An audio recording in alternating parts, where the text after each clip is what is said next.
Donc, là, en fait, on va commencer à parler vraiment des algos en tant que tels. Donc, on va commencer par un algorithme très simple, qui est ce qu'on appelle l'algorithme du point proximal. Alors, c'est quoi cet algorithme-là? Donc, c'est un algorithme qui opère de cette façon. Vous me donnez un opérateur maximal monotone, A, d'accord? Et je suppose justement que l'ensemble des zéros de A est non vide. Et on va définir cette itération. Alors, pour vous simplifier les idées, pensez au cas où EK égale à 0. D'accord? Alors, en fait, cet algorithme-là converge forcément et il converge vers un 0 de l'opérateur grand A. Alors, comment on peut le voir? C'est très simple. Rappelez-vous, A est maximal monotone, ce qui implique en fait que J gamma de A est un demi moyenné, c'est-à-dire qu'il est fermement non expansif. Et donc là, je peux appliquer l'itération de Krasno-Selsky-Mann avec un paramètre de relaxation qui est égal à 1. Et on avait montré en fait que dans ce cas-là, xk converge faiblement vers un point, x étoile, qui appartient à l'ensemble des points fixes de J gamma de A. Et on a montré que l'ensemble des points fixes de J gamma de A n'est rien d'autre que l'ensemble des zéros de A. Et ça, quel que soit gamma, strictement positif. Et voilà. Vous voyez, en fait, en utilisant tous les résultats qu'on avait avant, la preuve devient extrêmement simple. D'accord? Voilà, c'est ce que vous voyez apparaître ici. Pardon, hop là. C'est ce que vous voyez apparaître ici. Alors, on peut même s'autoriser justement à avoir des erreurs non nulles, et donc effectivement qui soient sommables et qui tendent vers 0 à l'infini, forcément. Et donc effectivement, comme l'opérateur il est fermement non expansif, je peux appliquer tout ce que j'ai appliqué, ce que j'avais sur l'itération de Krasno-Selsky-Mann. OK? Voilà, donc là, j'ai la convergence faible, extrêmement vite, et juste en mettant un peu les petits bouts du puzzle qu'on avait avant. OK. Alors maintenant, comment ça se traduit ça en optimisation? Eh bien, voilà ce que ça devient. Maintenant, j'ai vraiment cet algorithme-là, qui est en fait, là maintenant, je prends f dans gamma 0, et je vais remplacer A par le sous-différentiel de f, et je vais remplacer J gamma A par le prox de gamma de f. OK? Alors, en utilisant justement le résultat que j'avais avant, on peut montrer que, dans ce cas-là, si l'erreur EK est sommable, typiquement, elle peut même être nulle, alors XK converge faiblement, et il converge vers quoi? Il converge vers un 0 du sous-différentiel, et l'ensemble des zéros du sous-différentiel, c'est l'ensemble des points x de telle façon que 0 appartient au sous-différentiel de f de x. Et comme la fonction est convexe, ça, c'est égal à l'argmin de f. Donc forcément, on a la convergence de la suite. OK? Alors, c'est pour ça que je vous ai dit il faut penser à l'opérateur proximal comme étant une généralisation de la projection. En fait, quand on regarde ça, c'est vraiment une autre façon de voir l'opérateur proximal. En fait, l'opérateur proximal, c'est très simple. C'est juste un projecteur sur les sous-ensembles de niveau de votre fonction. Voilà, c'est vraiment ce que vous voyez ici. Vous projetez sur les sous-ensembles de niveau en fait, de votre fonction f au point f de xk plus 1. Alors, c'est quoi slf de f? Ça, c'est l'ensemble des x de telle façon que f de x est inférieur ou égal à f de xk plus 1. Alors, ça a un intérêt qui est purement géométrique, mais par contre, pas algorithmique. Parce que, effectivement, je calcule xk plus 1 à partir de la valeur de f de xk plus 1. Donc, vous voyez, en fait, ce n'est pas simple à implémenter, mais ça permet de se donner des idées, justement, pour un peu comprendre ce qui est derrière l'opérateur proximal. C'est un projecteur, mais en fait, dans une géométrie plutôt produit. Voilà. Alors, en plus, on peut montrer des taux de convergence. Donc là, je ne vais pas m'attarder dessus, mais sachez en fait qu'on peut montrer que c'est f de xk moins min de f, c'est égal justement à un petit taux de 1 sur k. D'accord? Voilà, on a un taux de convergence qui est en 1 sur k, et ça, c'est des taux de convergence qui sont assez connus. Alors, bien évidemment, pour pouvoir faire ça, il faut connaître l'opérateur proximal de gamma de f. OK? Donc là, ce n'est pas simple. Hop là. Et en particulier, prenez le cas, excusez-moi, voilà. Prenez le cas où F, c'est une somme sur I de FI. Alors, je vais prendre plus exactement l'exemple que j'ai pris tout au départ, si vous vous rappelez de mon cours ce matin. Imaginons que F, c'est égal à grand F plus la somme sur I, GI rond 1I. Donc, cet algo, il vous dit qu'il faut calculer le prox de gamma fois tout ça. Et bien ça, c'est très compliqué. Très, très compliqué en général.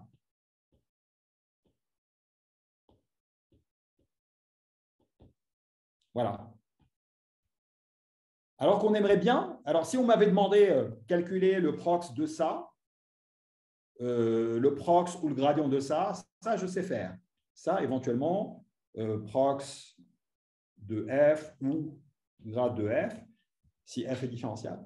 Donc, effectivement, si on m'avait dit, bon, j'ai un algo pour vous dans lequel vous savez, vous n'aurez à calculer que ça ou que ça, ah oui, là, ça m'aurait plu, parce qu'effectivement, là, je sais faire. Mais en général, si je sais calculer ces prox-là, je ne sais pas calculer le prox de F. Pardon, le prox de petit f. Si je sais calculer les prox individuels, sommer les fonctions, je ne sais pas calculer le prox de la somme. En fait, plus exactement, il faut utiliser un algo d'optimisation qui permet de calculer le prox. Donc, il faut faire une itération dans l'itération. Et ça, ce n'est pas une bonne idée. Et ça, c'est vraiment l'idée qui est derrière l'éclatement. Éclatement veut dire tout simplement, vraiment le schéma que je vous ai montré. Vous avez F plus GI rond AI, ou rond LI, comme vous voulez. Et l'idée, c'est vraiment d'éclater l'action de F, l'action de GI et l'action de LI. On va vraiment les éclater, les séparer. C'est vraiment, vraiment l'idée qui est derrière. Alors, bien évidemment, hein, calculer le min de cette fonction, c'est la même chose que calculer le zéro, par exemple, de ce sous-différentiel-là. LI, sous-différentiel de GI, L, LI étoile. Voilà, donc là, on va se retrouver confronté en fait à ce problème-là. Donc, calculer les zéros de cet opérateur. On a un point X, bien évidemment. Et c'est exactement de ça que je vais vous parler maintenant. L'idée, en fait, c'est de trouver le zéro de la somme d'opérateurs monotone maximaux AI. De telle façon, bien évidemment, que l'intersection des domaines se passe bien. Et donc, effectivement, trouver le zéro, si j'applique juste l'opérateur proximal, ça va pas marcher parce que je ne sais pas calculer la résolvante de la somme juste à partir des résolvantes individuelles. Ça, on ne sait pas le faire.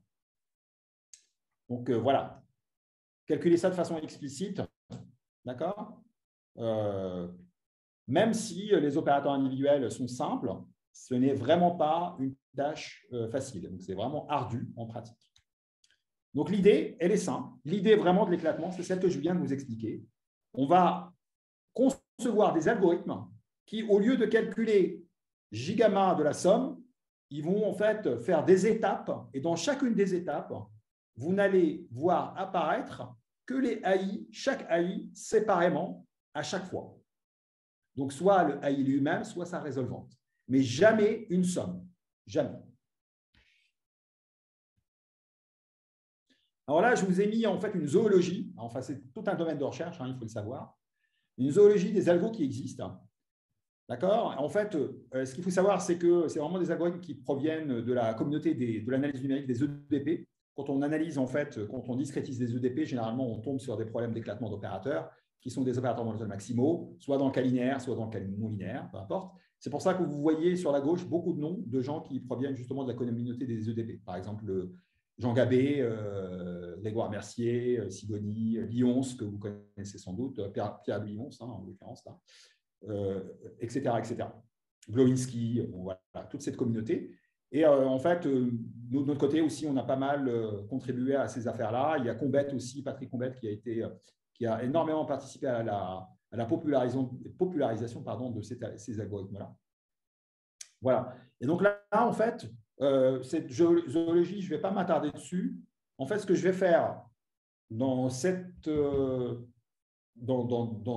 présentation-là, dans ce cours, et ce que je vais vous présenter aussi demain lors de ma démo, en fait, je vais uniquement me concentrer sur le premier algo, qui est en fait ce qu'on appelle l'explicite implicite, le forward-backward, qui est une généralisation de la descente de gradient projetée. Je vais vous parler un peu de Douglas Rashford et de l'ADMM. Ici, il me reste un peu de temps. Je vais vous parler en fait des algos primordiaux qui sont le cadre ultime de l'éclatement. OK. Alors, on va commencer par ce cas-là. Alors, en fait, je vais essayer de trouver le 0 de A plus B. Et je vais supposer que A est maximalement monotone et B est bêta-co-coercif. Et l'ensemble des zéros de A plus B est non vide. Voilà. Alors, qu'est-ce que je vais faire? Regardez, hein, quelques petites lignes de calcul. En fait, X appartient au 0 de A plus B. C'est équivalent à dire que 0 appartient à AX. Hein, je ne l'ai pas écrit, mais en fait, on peut l'écrire. Ça, c'est équivalent à dire que 0 appartient à BX plus AX.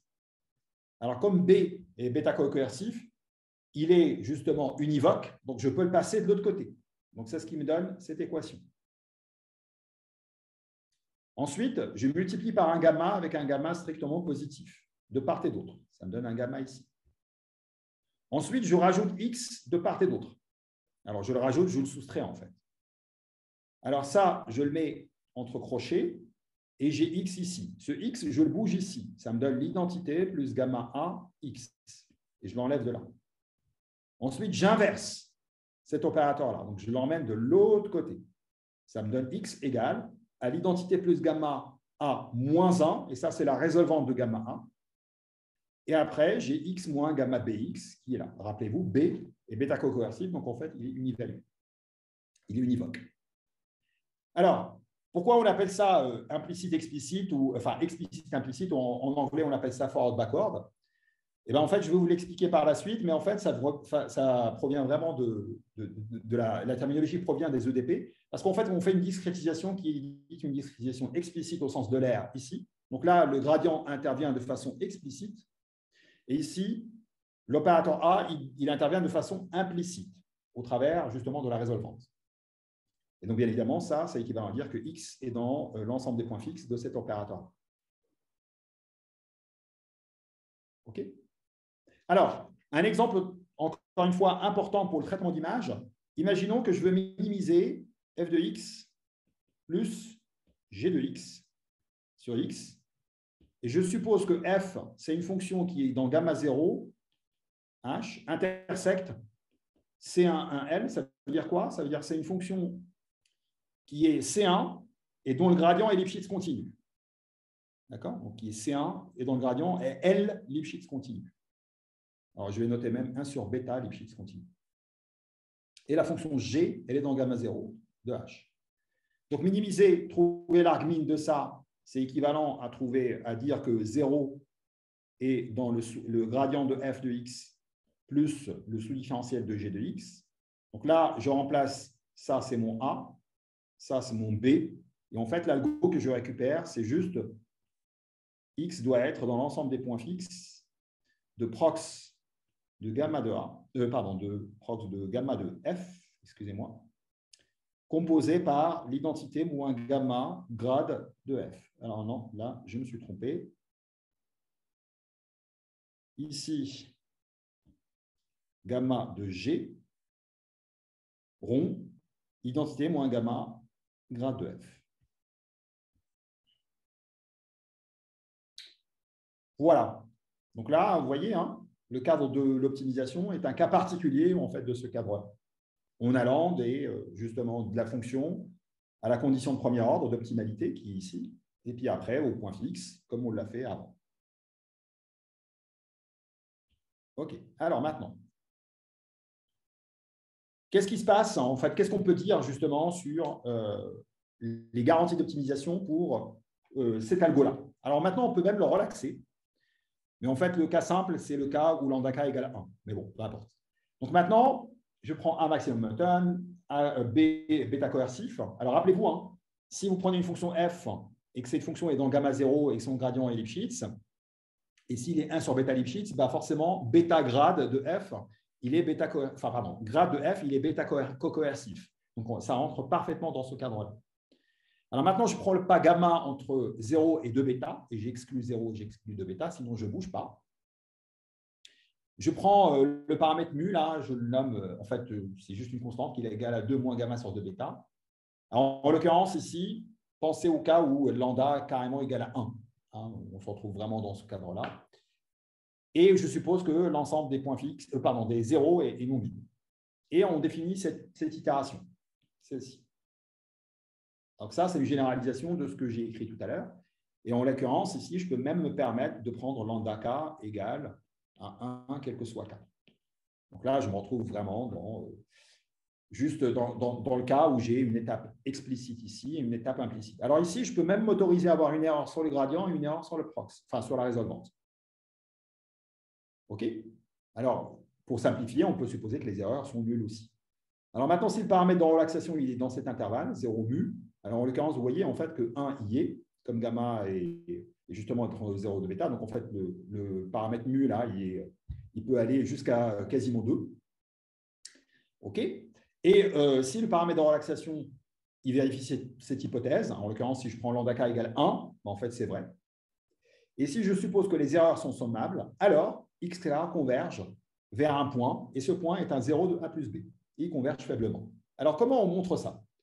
Eh bien, en fait, regardez. Alors, je vais le faire dans le cas simple, et la preuve qui est après, c'est juste le cas un peu plus compliqué. Prenons le cas simple, xk plus 1 égale à j gamma a xk moins gamma bxk. Et je prends les erreurs égales à 0, ce n'est pas grave, on peut le généraliser très facilement.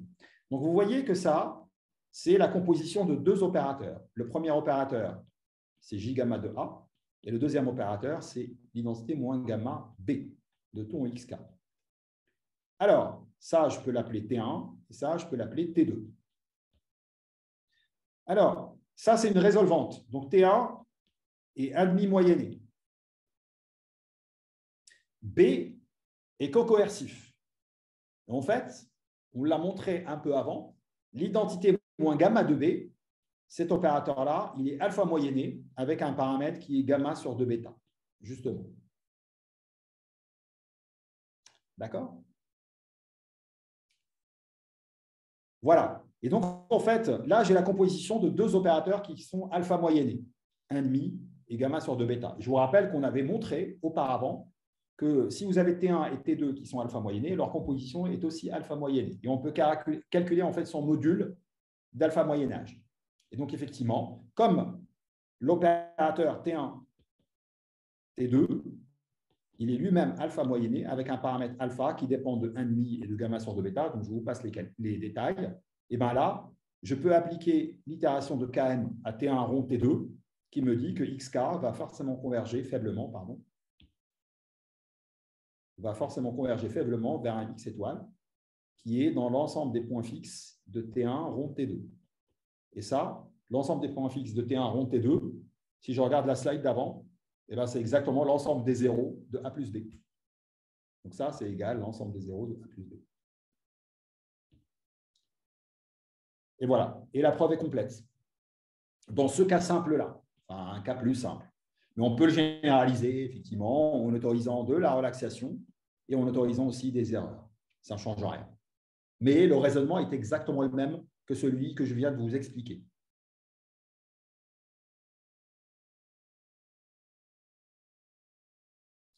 En fait, c'est la preuve qui est là. Hein. Donc là, je vous mets un peu plus de détails. Donc effectivement, J gamma est 1,5 moyenné, l'autre, identité moins gamma B, je vous renvoie même au théorème. Voilà, et donc gamma sur 2 bêta. Donc la composition elle-même est alpha moyenné avec un paramètre qui est en fait 1 sur mu, le mu qui est là, 2 moins gamma sur 2 bêta.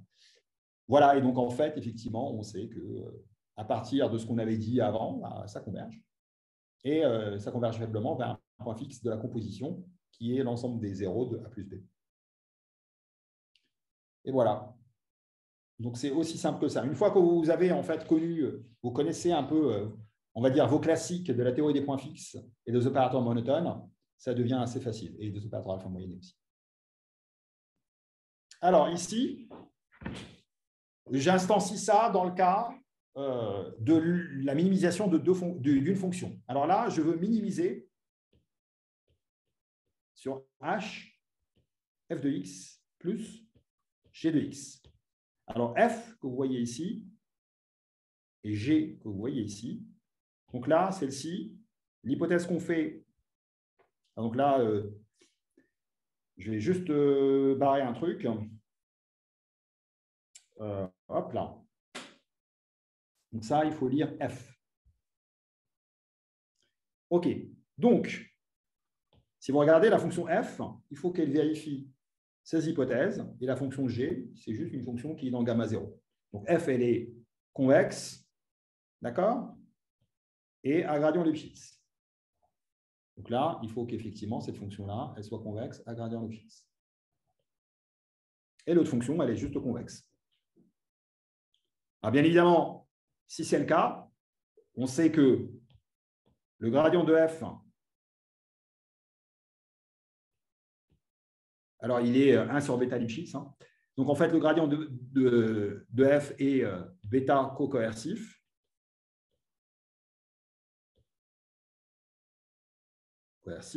Pardon. Alors, on sait aussi que le sous-différentiel de G est maximalement monotone. Et voilà. Donc, effectivement, j'applique exactement les résultats de la slide que j'avais avant. Et ce que je vais pouvoir montrer, c'est que xk converge faiblement vers x étoile, qui est dans l'ensemble des zéros de nabla de f, le sous-différentiel de G. Et ça, puisqu'on a la convexité, les zéros de gradient de f plus sous-différentiel de G, ça, c'est aussi l'argmin de f plus G. Et j'ai fait l'hypothèse que l'argmin était non vide.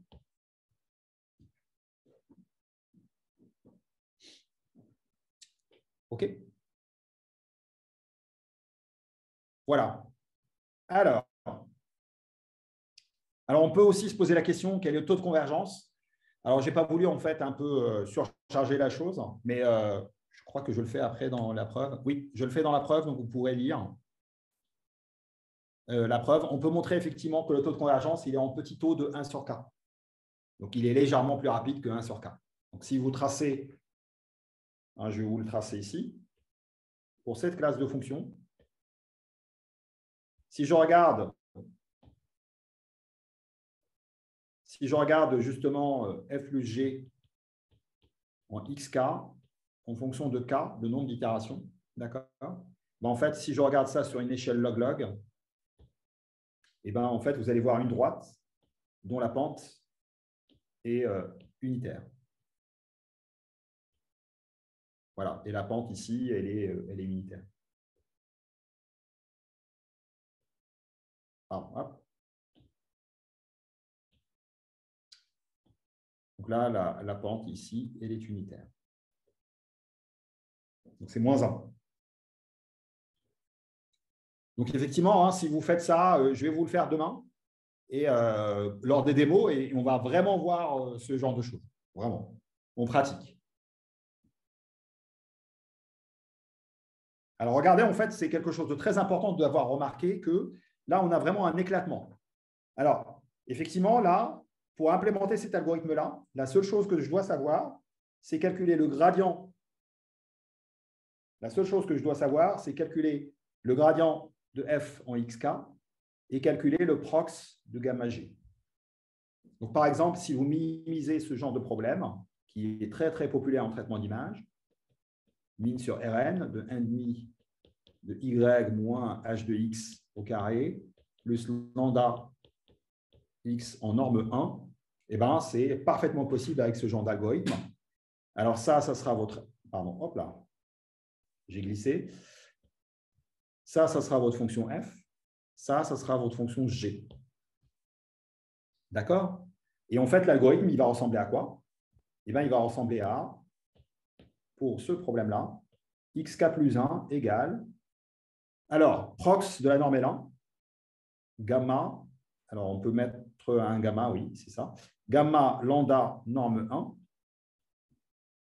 1, xk moins gamma, alors en fait, si vous calculez le grade, ça va vous donner plus gamma, et là, vous allez avoir h étoile, y moins hxk. Et ça, c'est un algo que je vais vous montrer demain implémenté pour de la déconvolution, du compressé ainsi, etc. Alors, je réponds aux collègues de tout à l'heure, quand vous m'avez demandé à quoi sert le gamma, pourquoi en fait on mettait des gammas un peu partout pour le prox, etc. Vous voyez, en fait, il intervient ici. Et le gamma, on peut le changer justement parce que ce n'est pas de descente. D'accord? Donc, en fait, effectivement, dans le prox, le gamma, il intervient au travers du paramètre de régularisation pour les problèmes inverses et du pas de descente gamma. OK? Et pour la normale, alors dans ce cas-là, regardez, ça se calcule très facilement. Cette partie-là se calcule très facilement. Et le prox de la norme L1, alors la norme L1, je vous rappelle, c'est juste la somme des valeurs absolues. Alors, comme c'est séparable, les prox aussi sont séparables. Et le prox de la valeur absolue, on l'avait calculé. Donc, en fait, ça va faire juste implémenter cet opérateur-là. Ça, c'est le prox de la valeur absolue. Et il faut seuiller entre moins gamma lambda et plus gamma lambda. Donc, ça, c'est votre prox.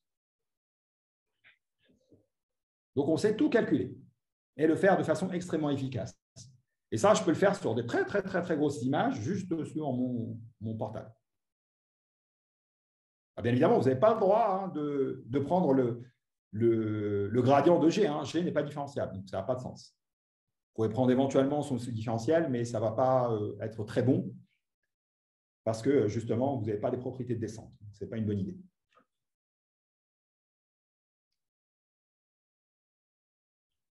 OK, très bien. Donc là, le forward backward, c'est vraiment le premier algo qu'on rencontre quand on est sur le chemin de l'éclatement d'opérateurs. Alors, un autre exemple, ça fait aussi écho à une question que j'ai eue ce matin. Si je veux minimiser une fonction f sous une contrainte c, c'est très simple. Dans ce cas-là, le prox, ça devient juste le projecteur sur c, d'accord? Et ici, le grade. Donc là, ça devient de la descente de gradient projeté. Donc, en fait, la descente de gradient projeté est un cas particulier du forward backward, ou ce qu'on appelle l'explicite implicite.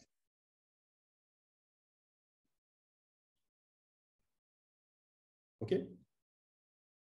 Alors ici, je vous ai mis en fait toutes les preuves détaillées, en particulier pour le taux de convergence. Donc, je ne vais pas m'attarder dessus, mais si vous avez des questions, n'hésitez pas à m'envoyer des mails et je vous expliquerai. Enfin, je vous les expliquerai. OK, très bien. Alors, est-ce que j'ai le temps en fait de parler de ça? Ouais, je vais vous en parler quand même. C'est quand même un algo qui est super important, que tout le monde utilise en pratique. En fait, c'est un algorithme qu'on appelle FISTA. Alors, juste pour revenir à ici, je vous ai donné l'exemple quand on minimise f de x plus lambda norme 1 de x. Et ça, si j'écris en fait le forward backward, ça devient juste seuillage doux, donc prox de gamma lambda norme 1, xk moins gamma grade de f de xk. Alors cet algo, et de façon générale, même vous pouvez remplacer ici par G. Alors, il y a des gens qui l'appellent, il a plusieurs noms dans la littérature. Alors, il y en a qui l'appellent le forward backward ou l'explicite implicite. Ça, voilà. Il y en a qui l'appellent proxgrade. Proxgrade. Proximal gradient algorithm, parce que vous avez une descente de gradient et une étape de prox. Et il y en a aussi qui l'appellent ISTA. Alors, ISTA pour Iterative Soft Thresholding Algorithm. Alors, en fait, ça, c'est très réducteur parce que ça couvre que le cas où on a la norme 1. Mais bon, c'est juste parce que, en fait, ça a eu ce nom. Effectivement, il y a des gens en traitement d'image qui l'appellent comme ça. Donc, voilà, donc ça a plusieurs noms. Et en fait, ce nom, il a été surtout donné par Beck et Touboul. OK. Très bien. Donc là, c'est juste pour se fixer un peu les idées sur les noms. Forward backward, proximal, enfin explicite implicite, en bon français, explicite implicite. Voilà. Et proximal gradient, donc gradient proximal et ISTA. OK. Alors, maintenant, la question naturelle qui est là. Si je prends, en fait, la classe des fonctions qui est là, la classe des fonctions f plus g, avec f qui est dans gamma 0 à gradient Lipschitz, et G qui est dans gamma 0. Là, on a montré que le taux de convergence, c'est petit taux de 1 sur K. Alors, il y a une question très naturelle qui sort, qui consiste à dire, alors ça, c'est plutôt une question plutôt, on va dire, entre l'optimiseur et l'informaticien. L'informaticien, il va se dire, mais est-ce que ce taux de convergence, il est optimal? Est-ce que je peux avoir mieux que ça? D'accord? Est-ce que je peux avoir un algorithme qui me permet d'avoir mieux que ça? Donc, si je regarde la classe des fonctions, d'accord, ou la classe des problèmes, les problèmes qui sont min de f plus g, avec f et g qui vérifient les hypothèses qui sont là. La question que je me pose, est-ce qu'il existe une classe d'algorithmes A, donc ça, c'est des algos, qui s'appliquent à la classe P avec un taux meilleur que le taux qui est là. Ça, c'est une question très légitime. Est-ce que je peux faire mieux que le taux 1 sur K? Et si oui, quel est l'algo qui permet d'atteindre ça? Donc là, on va essayer de répondre à cette question en 2 temps. Et pour cela, on va faire un peu de géométrie en 2D. Donc là, qu'est-ce que je fais?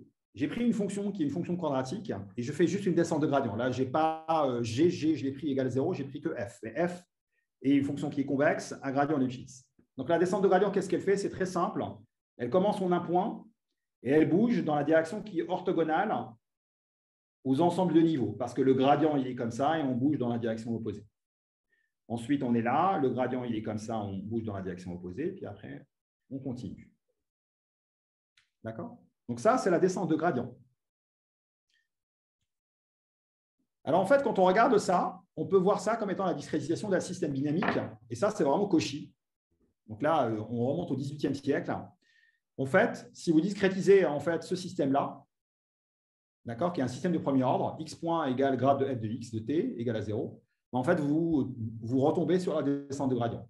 Et en fait, qu'est-ce qu'il vous dit, ce système? Il vous dit juste, je prends une particule, elle a une position x, pardon, et sa vitesse de déplacement sera opposée justement à la pente. Donc en fait, dites-vous, ce que j'ai là, j'ai une vallée, je prends une particule, une boule par exemple, elle a une position x de t, et en fait, elle va se déplacer ici dans cette direction avec une vitesse x point. Et cette vitesse-là, elle sera opposée justement à... alors en fait, on appelle ça une force qui dérive du potentiel, mais en fait, elle va être justement... et en fait, le potentiel dans ce cas-là, c'est quoi? C'est juste l'énergie potentielle. C'est comme si elle était attirée par la gravité. Et en fait, on va dans la direction justement opposée à cette force. OK, donc c'est simple. Et effectivement, ça descend au fur et à mesure jusqu'à aller vers l'équilibre qui est par là et qui se trouve être le minimum. OK, très bien. Alors maintenant, ce qu'on va faire, c'est qu'on va faire un tout petit peu différemment. C'est qu'au lieu d'avoir un système du premier ordre, on va avoir un système de second ordre. Alors, c'est quoi le système de second ordre que vous voyez ici? Oula, qu'est-ce que j'ai fait?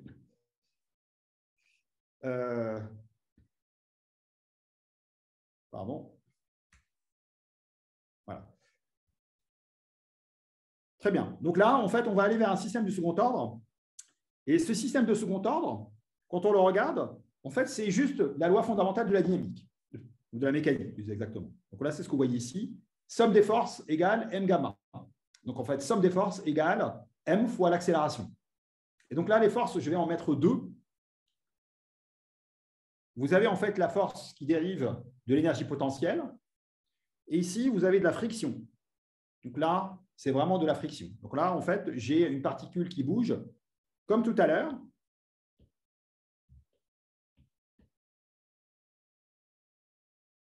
OK. Et donc là, effectivement, ça, c'est la force. D'abord, il y a l'énergie potentielle qui l'attire. Donc là, c'est ce que vous voyez apparaître ici. Donc c'est celle-ci. Et puis après, vous avez la réaction. Et après, vous avez de la friction. Et la friction, elle va justement s'opposer au mouvement. D'accord? Et donc, effectivement, la somme de ces forces-là doit être égale à l'accélération. OK? Alors, en fait, on va négliger la réaction parce qu'on va dire effectivement que la masse est négligeable. Donc, effectivement, on va négliger cette force. Il ne reste plus que celle-ci et celle-ci. D'accord? Et c'est vraiment le système qui est là. Alors, une autre façon de le comprendre, si vous vous rappelez un peu de vos cours de physique, regardez le pendule. En fait, c'est comme si vous aviez le pendule et que vous prenez le pendule, vous lui donnez une vitesse initiale, il commence justement à osciller. Alors, bien évidemment, la boule, elle est attirée sous l'effet de la gravité, mais si vous ne mettez pas de friction, si vous ne mettez pas de frottement, et bien justement, elle ne va pas s'arrêter. Elle va osciller tout le temps. Donc, en fait, on va mettre du frottement, sinon elle va osciller tout le temps. Voilà, ben c'est exactement l'idée qu'il a, c'est un peu le pendule. OK? Et en fait, le frottement qu'on va faire ici, c'est ce qu'on appelle du frottement visqueux. Et en plus, le frottement visqueux, on s'arrange de telle façon à ce qu'il s'annule asymptotiquement, qu'il aille vers zéro. D'accord? Et en fait, si vous analysez ces dynamiques, regardez en fait finalement, si vous discrétisez les choses, je vais définir en fait une variable supplémentaire maintenant qui est yk qui est xk plus k sur k plus p, xk moins xk moins 1. Maintenant, je commence sur xk moins 1, je bouge dans la direction xk. Ensuite, entre xk et xk moins 1, j'extrapole, c'est ce que vous voyez apparaître ici, ça me donne le point yk. Et ensuite, je fais une descente de gradient là-dessus pour donner en fait xk plus 1. Et vous voyez, en fait, là, je bouge plus rapidement que dans le premier cas. Ce qu'on peut montrer, donc là, c'est ce qu'on peut montrer. Alors, je vais effacer ça. Voilà. Donc, la première chose, c'est que l'algorithme, il va vous coûter quasiment la même chose que la descente de gradient. D'accord? Ou la descente de gradient proximale, comme vous voulez. Alors, la seule chose, c'est que maintenant, le paramètre, il va jusqu'à bêta et pas 2 fois bêta. Vous prenez YK, extrapolez. Donc là, vous aurez juste à stocker la variable XK, XK-1. Vous extrapolez, vous avez YK. Et ensuite, vous allez juste changer ici, en fait, en remplaçant ici YK. Alors là, en fait, pardon, là, c'est YK aussi. Donc là, c'est XK plus 1 égale à prox de gamma G, YK moins grade de YK. Grade de F en Y. Donc en fait, ici, si YK égale XK, je retrouve la descente de gradient. Sinon, je mets juste ce point-là YK. Donc, en termes de complexité, c'est la même chose. D'accord? Alors, ce qu'on peut prouver, c'est que si P égale 3, alors la vitesse de convergence, c'est grand taux de 1 sur K carré. Regardez. Rappelez-vous, la descente de gradient, c'était petit taux de 1 sur K.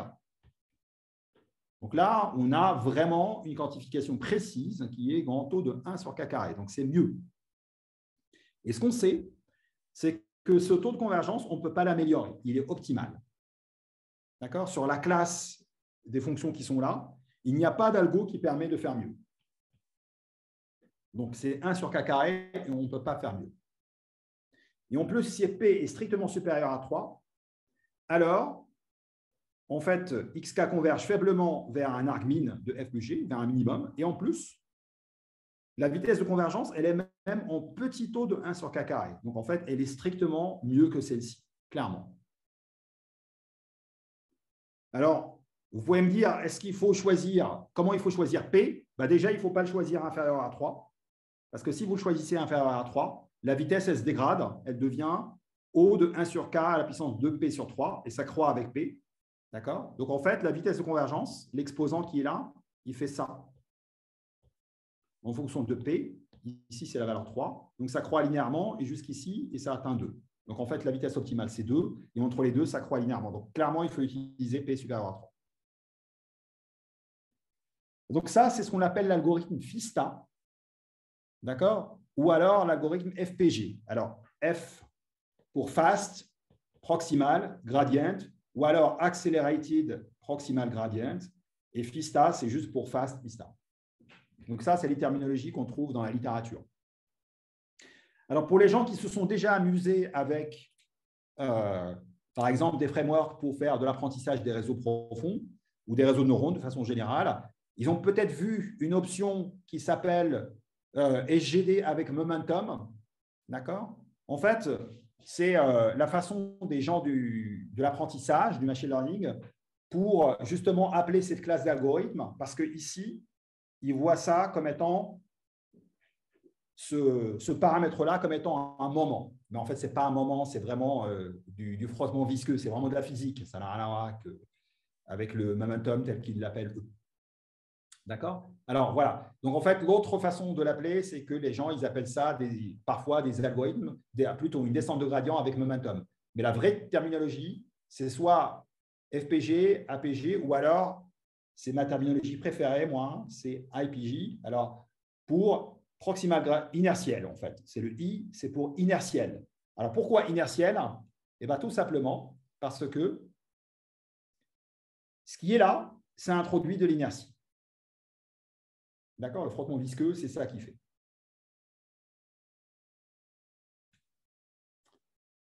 Voilà, donc là, je vous ai parlé de descente de gradient accélérée. Et ça, c'est deux algos qui sont les plus populaires que vous avez en optimisation, en traitement d'image et en traitement des données de façon générale, en traitement du signal, en apprentissage, en statistique, etc. Donc, c'est vraiment, en sciences des données, c'est vraiment des algos qui sont extrêmement, extrêmement, extrêmement populaires. Alors, aujourd'hui, je ne vous ai pas parlé de plein de choses sur ces algos, comment on peut les étendre au cadre stochastique, comment on peut les étendre au cadre non convexe. On peut faire un tas de choses, mais ce n'est pas l'objectif ici. OK. Voilà, donc les preuves sont assez longues. Ce qu'il faut savoir, c'est qu'il y a beaucoup de questions qui étaient complètement ouvertes. D'accord? Alors, le premier taux de convergence, il date des années 80 par Yuri Nesterov, mais vraiment la formalisation précise, elle a été faite en 2007 par lui, puis après par Beck et Togul en 2009. Mais par contre, le point là, le deuxième point qui est ici, celui-là là, et celui-ci, ces deux points, le point 2 et 3, ils sont extrêmement récents. Ils datent de 2015. Donc, c'est 2015, 2016, 2018. Tous ces résultats-là sont extrêmement récents. Et d'ailleurs, je ne sais pas si ça a échappé à votre sagacité, mais typiquement, si je prends P égale 3, est-ce qu'on peut dire quelque chose sur la convergence faible de la suite XK? Eh bien, en fait, le problème est complètement ouvert. Donc, si vous voulez travailler sur ce problème-là, vous êtes les bienvenus. On sait le résoudre uniquement en une dimension. En dimension supérieure, on n'a aucune idée. Donc, c'est un problème complètement ouvert. OK. Alors, comme vous avez pu le voir, ici, dans ce premier cas-là, j'ai minimisé f plus g, ou alors j'ai trouvé les zéros de a plus b, et j'ai utilisé le fait que b était co-coercif. Dans le cadre de l'optimisation, j'ai utilisé le fait que f était à gradient Lipschitz. Alors, imaginons maintenant que je veux minimiser f plus g, mais ni f ni g n'est différenciable. Il n'y en a aucune qui est différenciable. Les deux sont non différenciables. Donc, le cadre qui correspond dans la terminologie des opérateurs monotones maximaux, c'est juste de dire, je veux trouver le zéro de la somme de deux opérateurs qui sont des opérateurs maximaux monotones, et il n'y en a aucun qui est coercif. Donc, en fait, ils sont tous les deux multivoques. Qu'est-ce que je peux faire? D'accord? Alors, c'est ce qu'on va essayer de faire ici. Alors, laissez-moi vous guider un petit peu, et vous allez comprendre un peu ce qu'on est en train de faire ici. Donc là, c'est ceux qui ont inventé cet algo, ils s'appellent Douglas et Rashford, les deux. Et en fait, eux, ils se sont intéressés à comment inverser la somme de deux matrices qui sont des deux matrices semi-définies positives, d'accord? Et comment justement inverser une régularisation de la somme, d'accord? Pour trouver le zéro. Par exemple, si vous avez A et B qui sont juste deux opérateurs linéaires, et ils sont maximum monotones si jamais en fait les A et B sont deux matrices qui sont semi-définies positives. Voilà, et on voudrait trouver en fait un zéro de cette somme. Et eux, ils l'ont fait dans le cas linéaire, et puis ça a été généralisé au cadre non linéaire par Lyons et Mercier. En fait, ça a été fait dans les années 50, et dans le cadre non linéaire, ça a été fait dans les fin des années 70, début des années 80. OK, donc, regardez, en fait, je voudrais trouver le 0 de A plus B. Donc, je voudrais trouver X qui est un 0 de A plus B. OK?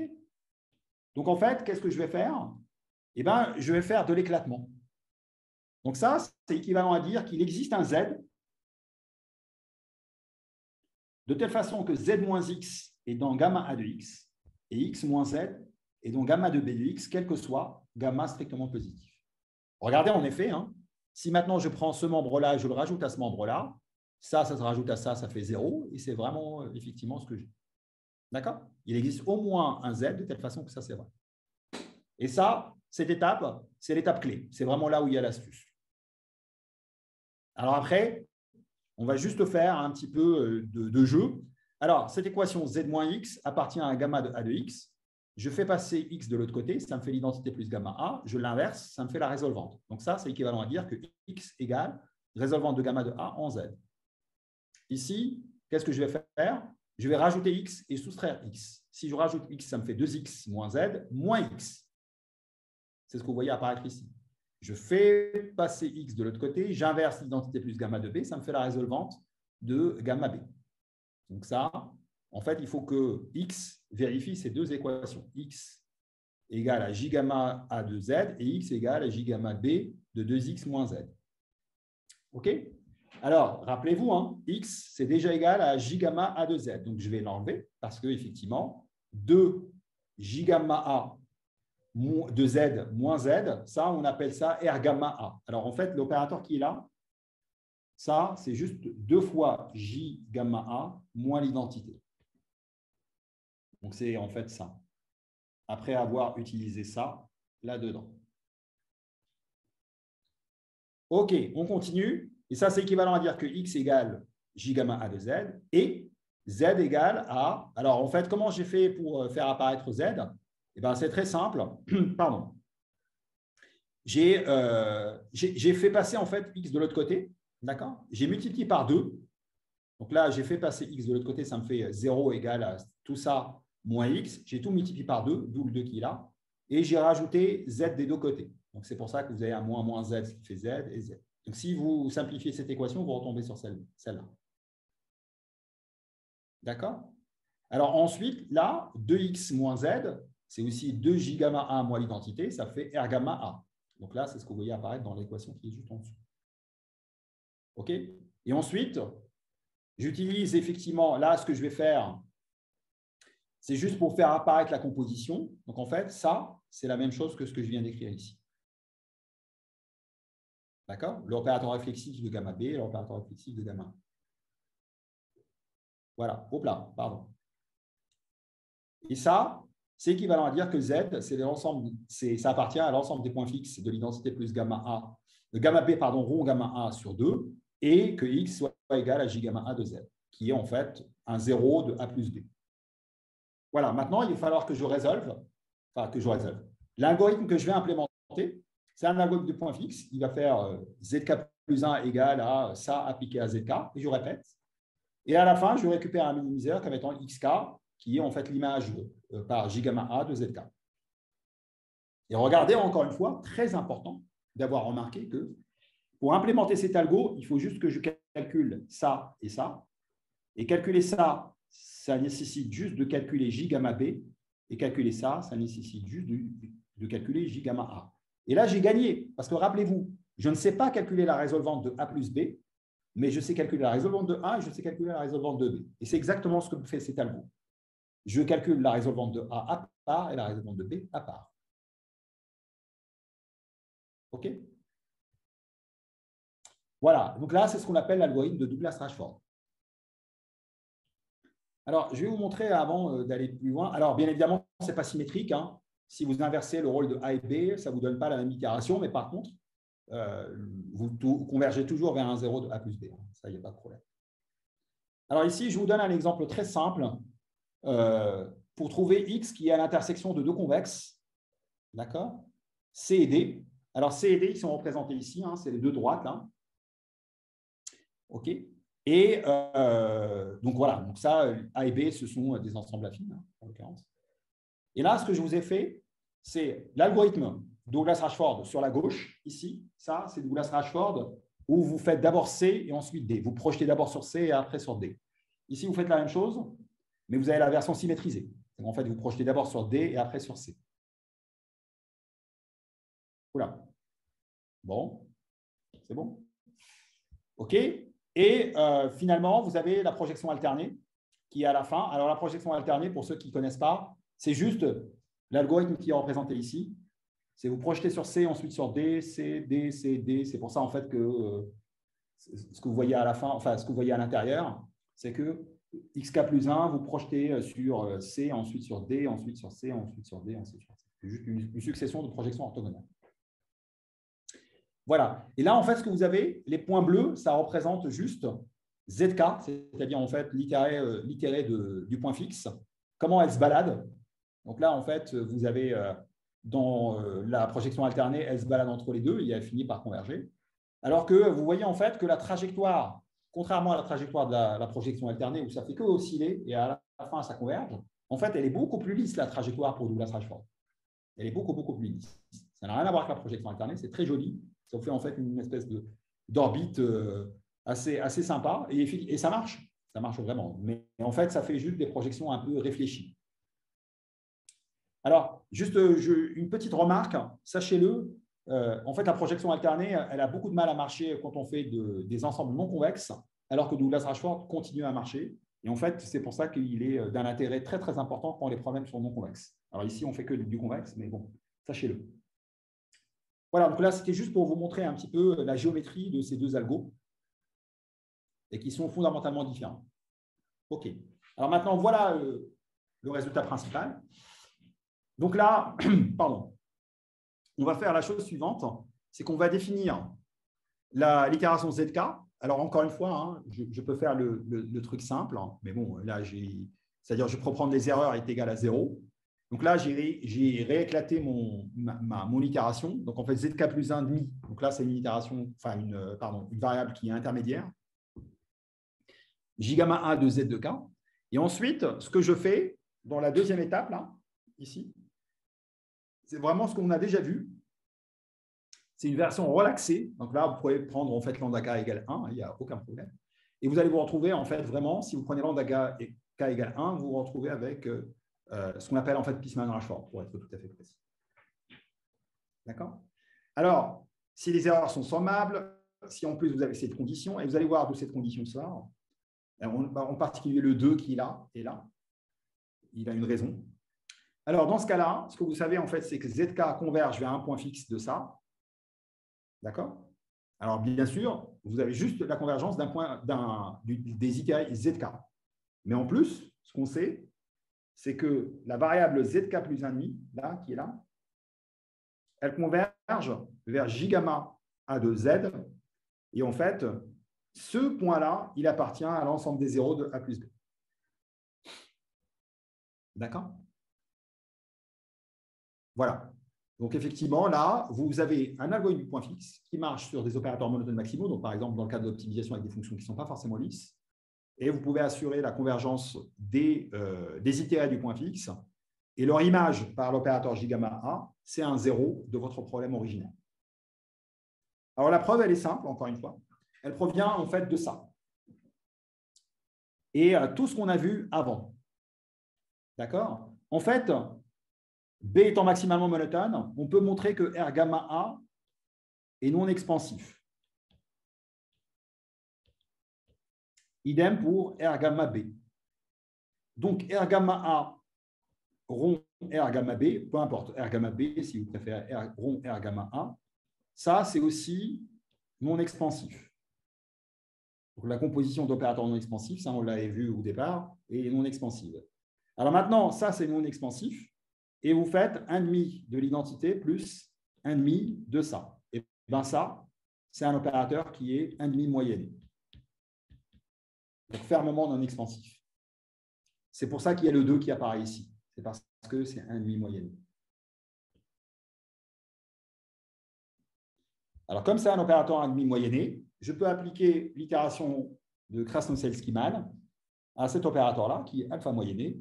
Et je sais, en fait, par construction, que les ZK convergent faiblement vers un point fixe. Alors, pour montrer que les J-gamma A, ZK convergent, ce qu'on appelle en fait ça, cet itéré-là, on appelle ça l'itéré ombre ou shadow. Et en fait, pour montrer que ça converge, on utilise la continuité, justement. D'accord? On utilise la continuité de la résolvante.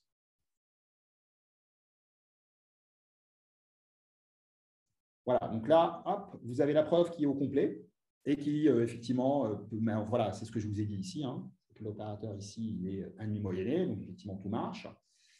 Et puis après, effectivement, on va utiliser juste le fait que toutes les itérées, là, les XK qu'on fabrique, ou les ZK puissance 1,5, donc, effectivement, ça utilise juste le fait que la résolvante, elle est fermement expansive et donc non expansive. Voilà. C'est la continuité. OK. Je continue. Voilà, donc là, c'est le cadre des fonctions. Vous avez, en fait, vous voulez minimiser la somme de deux fonctions, f et g. Donc là, je vous donne un exemple en traitement d'image, par exemple. Imaginons que vous voulez faire ça. Min de 1,5 de y moins x norme 1 plus lambda x norme 1. D'accord? Vous voulez faire du débruitage d'une image qui est parcimonieuse avec du bruit, par exemple, qui est un bruit laplacien. Donc, en fait, c'est un bruit, effectivement, qui lui-même est parcimonieux. D'accord? Donc là, c'est du débruitage un peu qu'on appelle aussi robuste. OK? Donc là, vous avez la norme 1 et la norme 1. Donc, les deux fonctions sont non différenciables. Mais par contre, vous savez, si ça, j'appelle ça f et j'appelle ça g, je sais calculer le prox de ça. Ça, on sait le calculer. Très simple. Et je sais calculer le prox de ça. Donc là, tout ça peut se calculer avec du seuillage doux, en fait, avec cette fonction-là. Ça, on sait le faire. Voilà, donc tous les prox se calculent. Et donc, je peux implémenter cet algo. D'accord?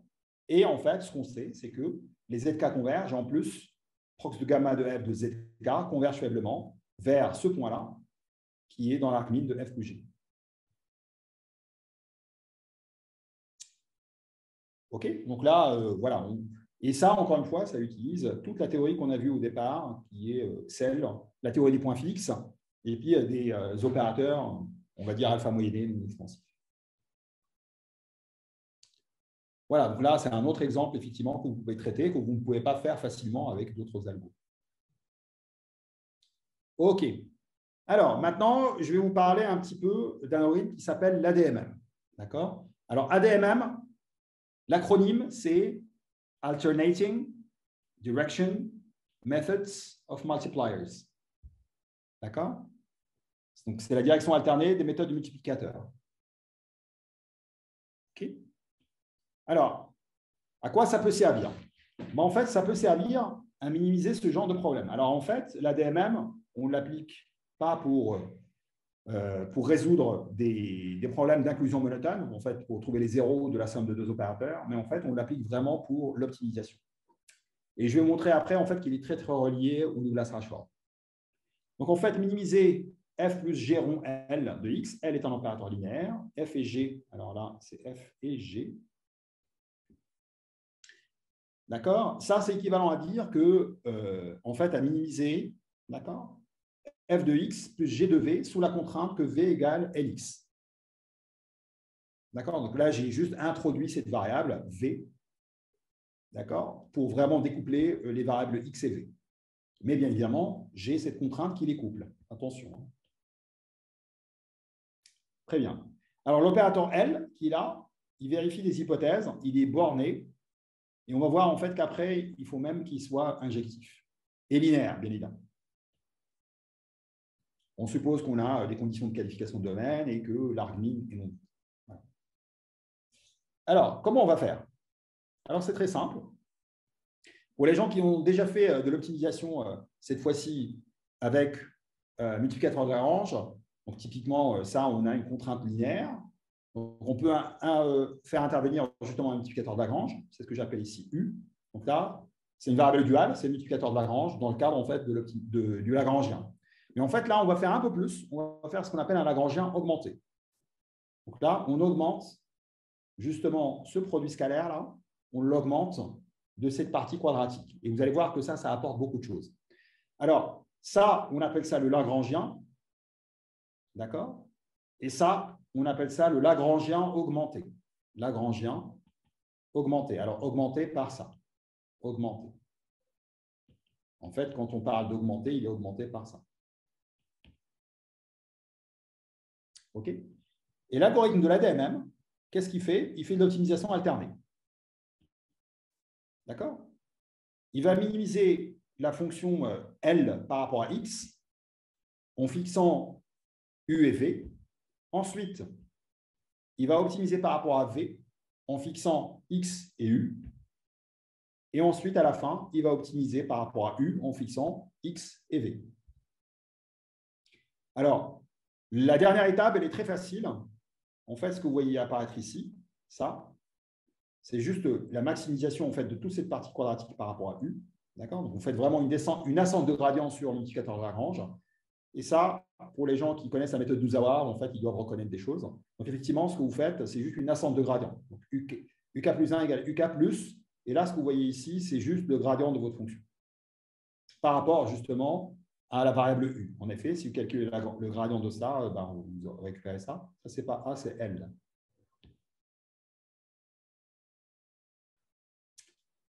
OK, très bien. Alors, maintenant, il faut calculer ça et ça. Alors, ça, c'est facile. Minimiser ce problème-là par rapport à la variable V, ça revient juste à calculer un prox. Donc, c'est le prox que vous voyez apparaître ici. Prox de gamma G, enfin de G sur gamma, pardon, de LXK plus 1 plus UK sur gamma. En revanche, mettre à jour la variable primale XK, il faut justement pouvoir calculer ça. Et c'est pour ça qu'on a besoin de l'injectivité de L, parce que sinon, ici, le problème n'a pas une solution unique, sauf si L est injectif. Donc là, vous le voyez aussi, hein, si je veux inverser ça, il faut que L étoile L soit inversible, sinon ça pose problème. Alors, bien évidemment, ça pose un sacré challenge parce qu'il faut savoir inverser ça. Alors, il y a un tas de situations dans lesquelles on peut le faire. Et en fait, l'algorithme ADMM, alors si vous regardez en fait dans les revues de traitement d'image, IEEE, Image Processing, Imaging Science, IGCV, etc., je crois que c'est l'algo qui est le plus utilisé et le plus cité. En fait, il y a tellement d'algos, d'auteurs qui l'ont utilisé qu'il est extrêmement populaire. Je crois qu'il est vachement indexé en fait sur toutes les revues. Mais bien évidemment, il faut savoir faire cette étape-là qui n'est pas simple. Et on va voir à la fin, je vais vous montrer un algo qui permet de passer de cette étape. Voilà, donc c'est très simple. Il alterne les trois étapes. Maintenant, la question qui se pose, qu'est-ce qu'on peut dire sur XK, sur VK et sur UK? Est-ce qu'elles convergent? Et si oui, à quelle vitesse et par rapport à quoi? Donc là, en fait, quand on regarde cet algo, en fait, on peut montrer que l'ADMM, quand vous l'appliquez sur le primal, c'est comme si vous faisiez, en fait, finalement, Douglas-Rashford sur le dual de Winchell-Rockefeller. D'accord? Voilà. Donc, en fait, c'est vraiment ça l'astuce. L'astuce, c'est de voir, en fait, que finalement, ce primal-là est égal à moins l'opposé, en fait, du dual. Et si vous faites maintenant, justement, Douglas-Rashford, en fait, Douglas-Rashford, vous allez appliquer, justement, ces étapes-là. Donc là, vous faites le prox. Ensuite, vous faites le prox sur l'autre. D'accord? Donc ça, c'est vraiment ce que fait Douglas-Rashford. Après, vous faites les opérateurs réflexifs et vous les composez. Mais en fait, si vous faites cette étape-là et ensuite cette étape-là, et vous appliquez en fait ce qu'on appelle l'identité de Moreau pour réexprimer ça en fonction du prox de G, et bien en fait, vous vous apercevez que ces deux formules, si vous les combinez dans le cadre, dans le Douglas-Rashford, ça vous donne exactement l'ADMM. D'accord? Alors, je crois que non, ce n'est pas là. Hop. Donc, la conclusion est la suivante. ADMM est égal à DR sur le dual. D'accord? Donc là, c'est justement un résultat qui est dû à Gabé dans les années 80. C'est très important de réaliser ça parce qu'il y a beaucoup de gens qui croyaient en fait que l'ADMM, c'était un nouveau truc. Mais non, en fait, c'est juste le Douglas-Rashford sur le dual. Mais le point de vue Lagrangien augmenté, il est intéressant quand même. OK. Alors, une fois qu'on a justement les résultats sur Douglas-Rashford, en fait, les résultats de convergence sur l'ADMM deviennent simples. Parce que dans ce cas-là, on peut montrer effectivement que la suite XK et UK, en fait, qui sont justement la paire primale dual, la paire des itérés primales duales d'ADMM, elles convergent. Et elles convergent faiblement vers une paire optimale. d'accord, pour les problèmes primal et dual. Donc là, ça répond aussi un petit peu indirectement à une question que j'ai eue tout à l'heure. Comment on peut recouvrer la solution primale à partir de la solution duale et inversement? Ben, en fait, là, vous les avez gratuitement. D'accord? Les deux itérés convergent vers une solution du problème primal et une solution du problème dual. Donc, en quelque sorte, l'ADM, c'est aussi, on fait un algorithme primal dual. Voilà. OK. Alors, eh ben, c'est parfait. On va pouvoir même terminer un petit peu en avance. Maintenant, la question qu'on va se poser, c'est que si je reviens ici, rappelez-vous, hein, j'avais cette hypothèse hyper forte de l'injectivité. Ça, c'est la première chose. Ensuite, il fallait que je calcule, pardon, excusez-moi, il fallait que je calcule cet opérateur-là. Il fallait que je résolve ce problème-là et donc que je calcule cet opérateur-là. Ça, ce n'est pas toujours facile. C'est facile lorsque f est quadratique, parce que ça revient juste à inverser une matrice. Mais en fait, ce n'est pas facile tout le temps. Ça pose vraiment quelques petits problèmes. OK? Alors, la question qu'on peut se poser maintenant, est-ce qu'on peut sortir L étoile L en dehors? On peut éclater aussi l'opérateur L, le sortir pour ne calculer que la résolvante de f, que l'opérateur proximal de f, l'opérateur proximal de g, et L étoile interviennent en dehors. La réponse est oui. Alors, il y a plusieurs façons de le voir. Je vais vous en présenter une seule, mais en fait, on peut aussi le voir au travers de l'ADM, mais c'est moins général. On peut le voir comme étant un préconditionnel. Voilà. La clé, elle est là. Et c'est pour ça que je vous ai embêté depuis le début avec les opérateurs, parce que si vous ne comprenez pas ce qui se passe avec les opérateurs, vous ne pouvez pas le faire ici. D'accord? Vous allez voir en fait que ça ne peut pas s'appliquer si vous ne comprenez pas la théorie des opérateurs monotons. Bon. Alors, là, je vais vous parler en fait de ce qu'on appelle l'éclatement primal dual.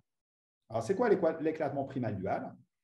C'est en fait résoudre cette paire de problèmes. Le problème primal qui est trouver les zéros de AX de A plus L étoile BL, et de façon duale, trouver les zéros de l'opérateur moins L1 moins 1 moins L étoile plus B moins 1.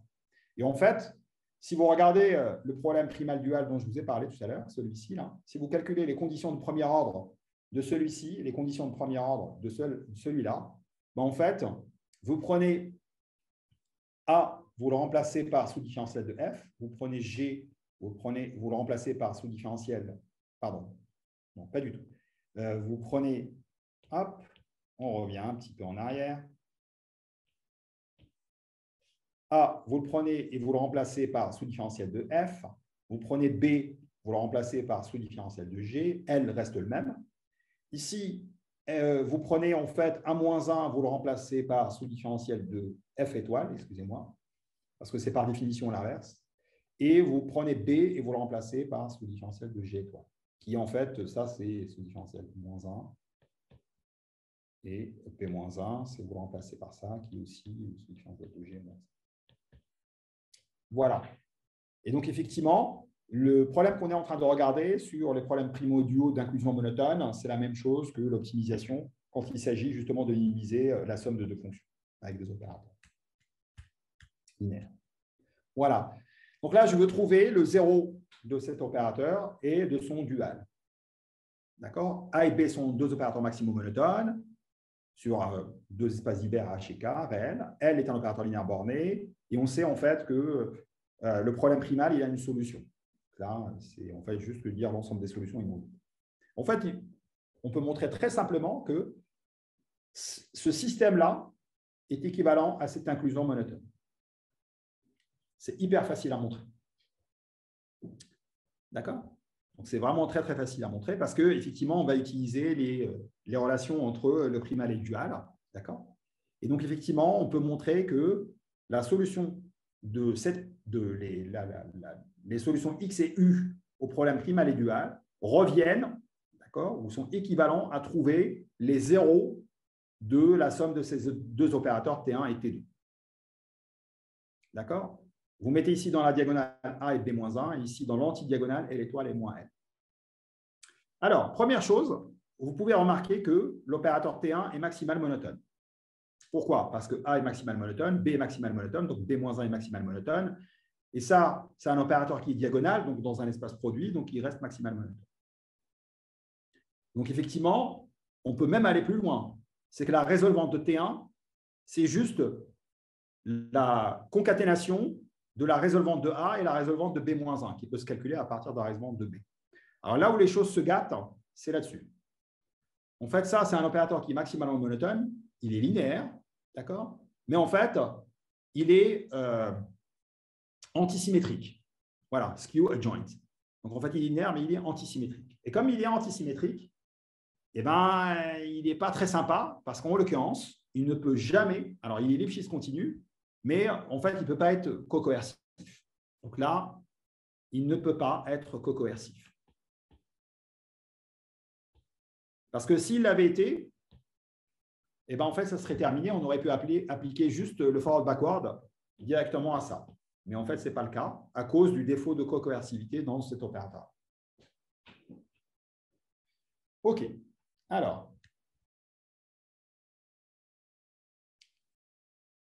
très bien. Alors, je vais juste voir. Voilà. Donc là, je vous dis, on ne peut pas parce que T2, il est Lipschitz, mais qui n'est pas cocoercif. OK. Alors, ignorons pour l'instant cette affirmation, ou plutôt cette conclusion, et essayons d'appliquer quand même le forward-backward à cet opérateur, à cet algorithme. Enfin, plutôt à ce problème, excusez-moi. Donc, effectivement, je voudrais trouver ça, et je vous ai dit ça, c'est équivalent à trouver justement le zéro de ça. Donc, qu'est-ce qu'on ferait si on avait voulu faire le forward-backward? On écrirait xk plus 1, uk plus 1 est égal à T1 rond T2 de xk, pardon, hop là, non, pas du tout. T1 rond identité moins gamma T2. Ouais, c'est ça. Et là, ce n'est pas T1, pas du tout. C'est J. Voilà. Et donc là, ça sera J gamma T1. Voilà. J gamma T1, identité moins 1, appliqué à xk u. Donc ça aurait été en fait le forward backward. Donc là, c'est l'étape forward et ça, c'est l'étape backward. Alors cet opérateur-là, J gamma T1, bah, c'est très simple. En fait, je peux l'écrire en XU. Ça, c'est tout simplement J gamma A en X, J gamma B-1 U. Parce que c'est séparable. D'accord? Et donc là, cet opérateur-là, lui, il s'écrit comme étant, c'est très simple. Donc effectivement, c'est l'identité moins gamma T2. Donc effectivement, ça va être X. Alors ça, c'est l'identité moins gamma T2, pris en XU. Ça sera X moins. Alors, moins gamma, d'accord, appliqué à T2. Donc en fait, enfin, gamma T2 appliqué à XU. Donc là, ça va me faire moins gamma L étoile U. D'accord? Et de l'autre côté, ça me fait U plus gamma LX. D'accord? Voilà. Donc, ce qui fait effectivement que la composition, ça me fait exactement ce que je veux. J'ai justement la résolvante de A, la résolvante de B, et j'ai L et L étoile qui sont complètement sortis. Voilà. Donc, ça me fait justement cette itération-là. Mais en fait, malheureusement, ça ne marche pas, notamment en termes de convergence, ça ne marche pas, parce que l'opérateur qui est là, l'opérateur T, n'est pas cocoercif. Donc, je ne peux pas appliquer ce que je connais de la théorie, justement, du forward backward. Donc, en fait, l'astuce, ça consistera justement à changer le point X. En fait, on va faire ce qu'on appelle une extrapolation. Alors, en fait, l'extrapolation, elle ne tombe pas comme ça du ciel. Elle vient du fait que, en fait, je peux montrer que l'algo que je suis en train de vous écrire, là, ça correspond justement à un prox, un algorithme du point proximal, mais dans une métrique différente. Voilà, c'est très technique. Vous n'avez pas besoin de le savoir, mais sachez en fait qu'on peut l'écrire comme ça. Alors, l'algorithme, maintenant, je vous le présente. Il est là. Regardez, hein, xk plus 1 égale à j. Alors maintenant, gamma, c'est taux, hein, ce n'est pas grave. Taux A, xk moins. Alors tout à l'heure, hein, vous vous rappelez, hein, c'était taux L étoile uk. Bon, celui-là, il ne change pas. Par contre, je vous ai dit que uk plus 1, c'était j sigma b-1, uk plus sigma, et là, c'était L xk plus 1. En fait, là, on ne va pas mettre xk plus 1. D'accord? On va remplacer xk plus 1 par x bar k plus 1, qui est 2xk plus 1 moins xk. Et en fait, tout est là. Tout est dans l'extrapolation qu'il a. C'est ce qui permet en fait de changer de métrique. Et ça là, et là, ça marche. Vous voyez, l'algo, il est très simple. C'est juste résolvante et l'étoile. Là, c'est linéaire. Résolvante, L. Je ne mélange jamais les deux. Et je n'ai aucune hypothèse d'injectivité sur L. Je ne dois pas calculer des résolvantes de choses très compliquées. Je calcule la résolvante de A, la résolvante de B, et j'applique L et L étoile. Donc là, c'est l'éclatement vraiment poussé à l'extrême. Alors, comme je vous l'ai dit, on peut montrer en fait que cet algo peut s'écrire sous cette forme-là. Voilà, donc là, c'est un algorithme du poids proximal, mais dans une métrique différente. Et la métrique, c'est la métrique V qui est représentée ici. Mais vous n'avez pas besoin de le savoir. Mais en fait, si, vous avez besoin de le savoir, parce qu'une fois qu'on l'a écrit comme ça, la métrique étant fixée, je change de produit scalaire dans mon Hilbert et c'est terminé. Je sais que l'algorithme du point, l'algorithme proximal converge. Donc, en fait, je sais que ZK va converger. Donc, XK et UK vont converger vers un point fixe de cet opérateur-là. Il se trouve en fait que les points fixes de cet opérateur-là sont les zéros, justement, du problème primal et dual. Voilà, donc là, c'est vraiment l'histoire de… L'intérêt de s'intéresser aux opérateurs, c'est que ça permet vraiment d'avoir des choses à la fin tellement générales que vous pouvez traiter des problèmes extrêmement compliqués. Alors, bien évidemment, ça, il faut que ça soit une métrique. Ça veut dire que la matrice V, il faut qu'elle soit semi-définie positive. Et pour qu'elle soit semi-définie positive, ben regardez, il faut que 1 sur tau fois 1 sur sigma, d'accord, moins L au carré, donc norme de L au carré, et il faut que ça soit strictement supérieur à 0. Donc, ça vous donne en fait la condition qu'il y a. Donc là, c'est L.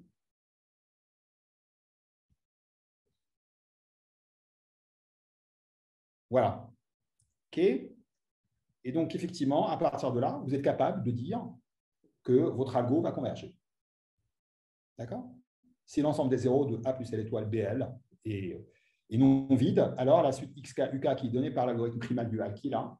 D'accord? Alors, cette suite, en fait, elle va converger vers une paire de solutions du problème primal et du problème dual. Ce qu'on appelle, en fait, une paire optimale de Kuhn-Tucker.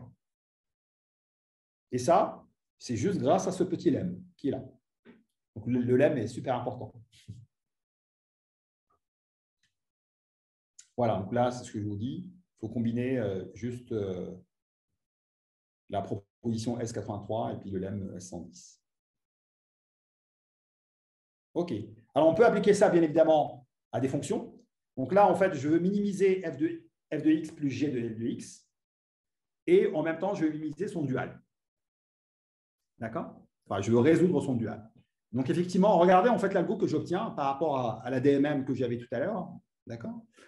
En fait, là, l'opérateur L n'intervient jamais dans les prox. Il intervient toujours en dehors. Donc, je l'ai éclaté. Je l'ai mis à part. Le prox de F est séparé du prox de G étoile. Donc, je les ai aussi éclatés. Et donc, vous voyez, en fait, chaque itération ne fait intervenir que chacune des fonctions séparément et l'opérateur séparément. Idem ici. D'accord? Donc, effectivement, c'est vraiment très, très, très général. Alors, bien évidemment, ce n'est pas toujours bien à utiliser parce que ça a d'autres inconvénients dont je pourrais vous parler une autre fois. Mais voilà, il faut se rendre compte en fait que ce n'est pas vraiment, c'est pas non plus le Graal. Hein. OK? Très bien, et vous avez toujours en fait la condition qu'il a. Et donc, effectivement, la suite XKUK va converger vers une paire optimale qui résout les problèmes primal et dual qui sont là, celui-ci et celui-ci. Et ça permet vraiment de s'attaquer à des problèmes très, très généraux en traitement d'image. Par exemple, je vous donne un exemple. Vous pouvez résoudre ça. Je ne sais pas moi, Y moins HX1 plus lambda. Et là, je peux mettre la variation totale, par exemple. Donc là, je peux le faire sans aucun problème. Donc ça rentre dans ce cadre. Alors, ça, ce n'est pas F et ça, ce n'est pas G. Hein. C'est un peu plus compliqué que ça. Mais effectivement, ce problème-là, je peux le résoudre avec cet algorithme-là. Et je vous montrerai demain une petite démo là-dessus aussi. Donc, demain, je vais vous parler, je vais vous faire 3 ou 4 démos. Donc, une démo sur le forward backward, une démo sur Douglas Rashford, une démo sur ADMM et une démo sur Primal Dual. OK. Très bien. Alors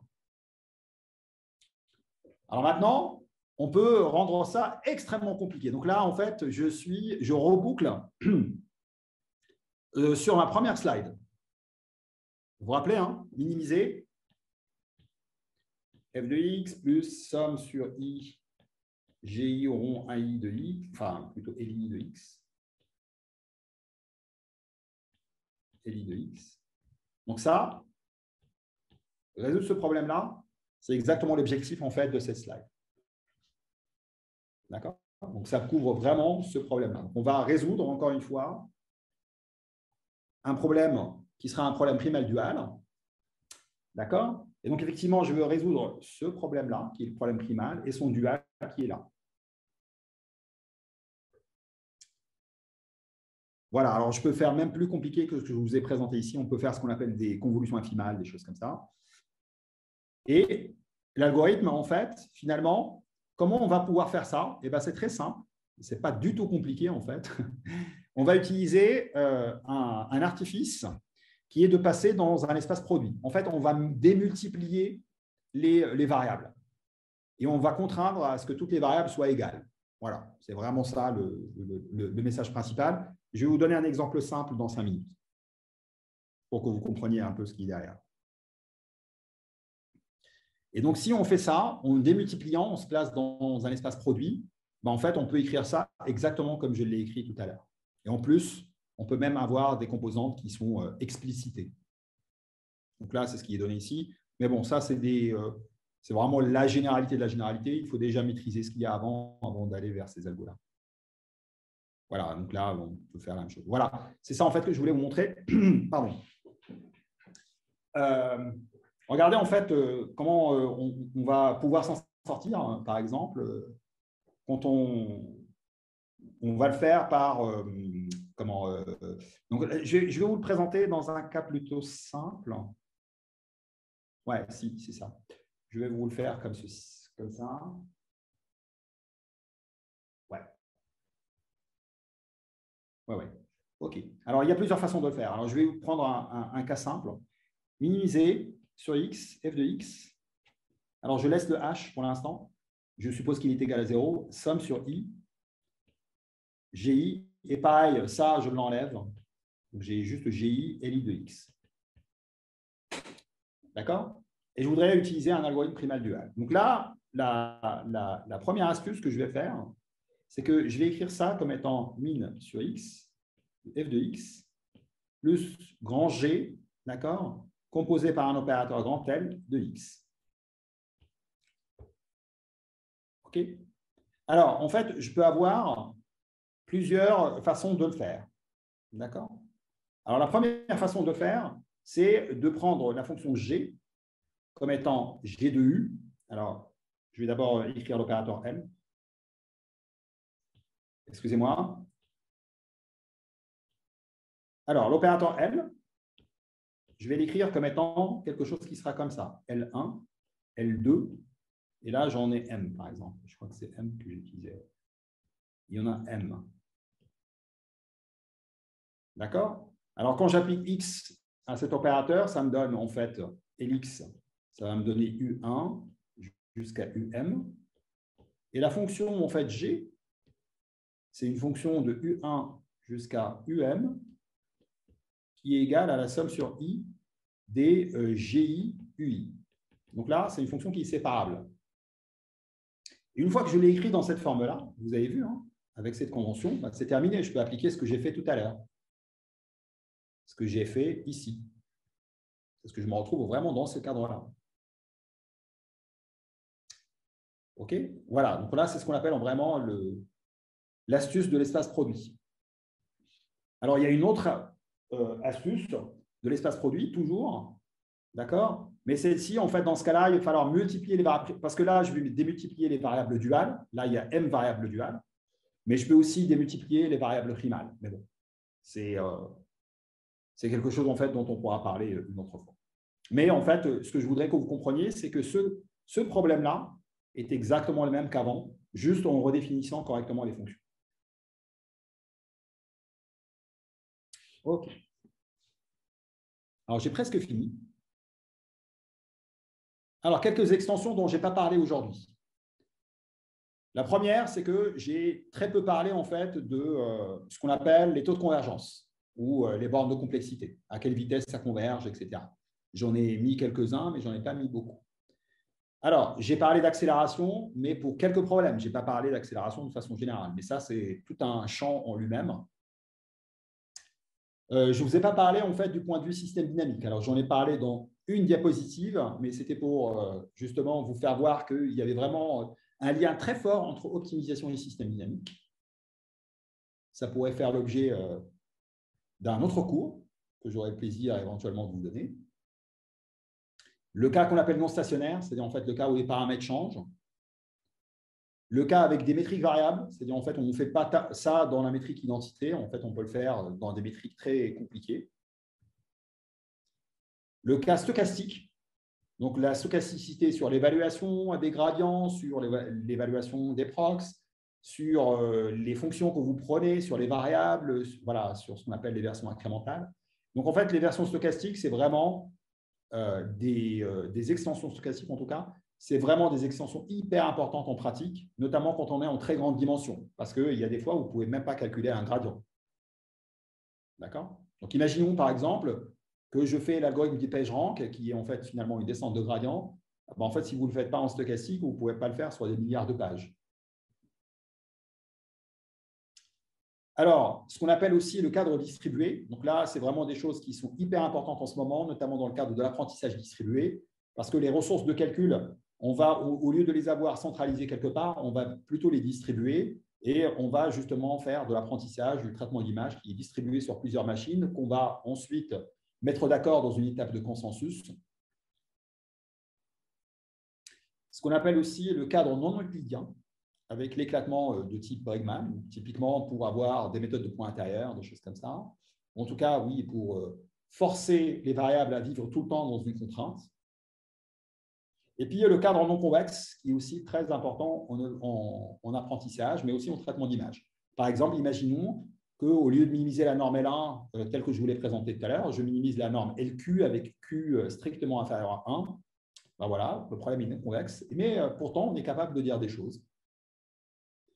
Alors, le cadre Banach, donc là, c'est quelque chose que vous allez voir sans doute avec, je pense, avec Vincent, notamment pour les problèmes inverses et la super résolution sur l'espace des mesures, par exemple. Et puis, éventuellement, un mix de tout ce qui est au-dessus.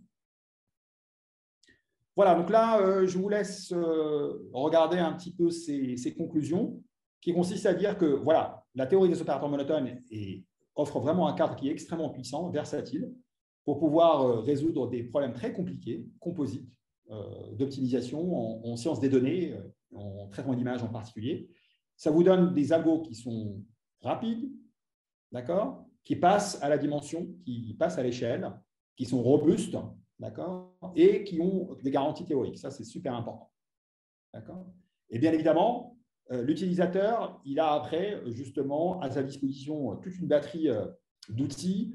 Et lui, il faut qu'il sache justement comment les utiliser. Et là, c'est le savoir-faire justement de l'éclatement qui lui revient. Donc là, le choix en fait de l'éclatement, il est d'une importance capitale. Et donc les nombres d'applications, voilà. Je vais vous faire demain plein de démos pour vous convaincre de l'utilité de ça, notamment pour des problèmes de traitement d'image. Donc là, je vous ai mis aussi un peu de bibliographie. N'hésitez pas à regarder. En fait, il y a plein de bouquins. J'ai essentiellement mis des choses en fait qui sont plutôt dans des bouquins. Et puis, je vous remercie beaucoup pour votre attention.